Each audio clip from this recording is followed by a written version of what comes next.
Monsieur Mamadou Camara Fall, secrétaire général du ministère de la formation professionnelle, de l'apprentissage et de l'insertion, représentant de Madame le ministre Mariama Sarr, a présidé l'ouverture officielle du forum sur l'orientation dans le cadre de la mise en œuvre des activités du projet 1000 femmes FEP. Ce projet visant à le renforcement et l'autonomisation des femmes parmi les plus vulnérables au Sénégal à travers la formation professionnelle via la valorisation des acquis de l'expérience VAE constitue une initiative phare du ministère. Je voudrais d'abord me féliciter de la tenue de ce forum à l'initiative du projet 1000 femmes. 1000 femmes FEP, qui est un projet phare du ministère de la formation professionnelle, de l'apprentissage et de l'insertion, mais un projet qui est accompagné par la coopération canadienne à travers Collège et Institut Canada, à travers aussi l'ambassade qui est représentée aujourd'hui par Madame la chef de coopération, Madame la directrice des partenariats de SICAN est à nos côtés, en compagnie de Madame la coordonnatrice de cet important projet 1000 femmes. Mais je voudrais également saluer la présence du directeur de cabinet, du ministre chargé de la femme, mais également du secrétaire permanent pour la promotion de la microfinance, venu représenter Madame le ministre chargée de la microfinance. Le projet 1000 femmes FEP au Sénégal, mis en lumière lors de ce forum,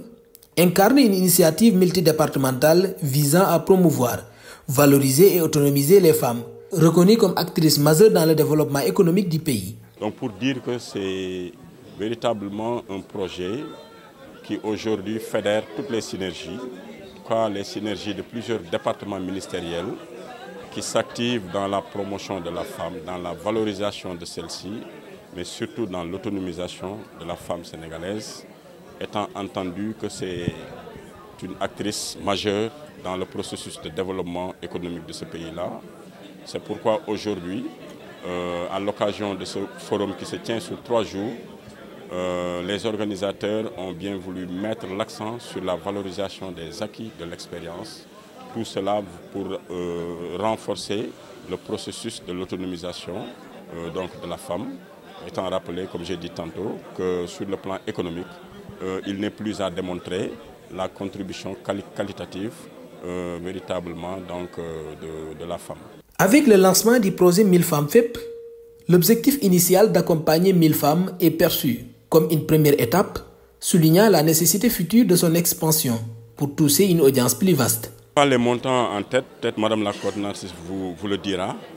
mais quand un projet démarre, dans un premier temps, l'objectif qu'on se fixe, c'est 1000 femmes. 1000 femmes à accompagner,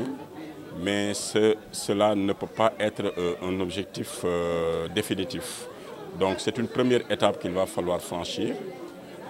en la réussissant, en atteignant les objectifs. Nul doute qu'après cela, après évaluation, véritablement, il va falloir quand même se déployer sur l'ensemble du territoire pour toucher une cible beaucoup plus importante parce que, comme on a dit, les femmes le méritent bien. La valorisation et l'implication des femmes dans divers secteurs, soulignés lors de ce forum sur l'orientation du projet, reflètent leur rôle essentiel dans la dynamique économique du Sénégal, appelant à une reconnaissance et un soutien continu des départements ministériels et institutions.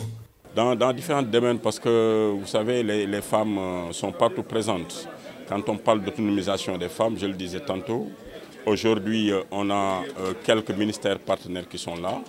mais vous pouvez valablement retrouver autour de cette cause beaucoup de départements ministériels,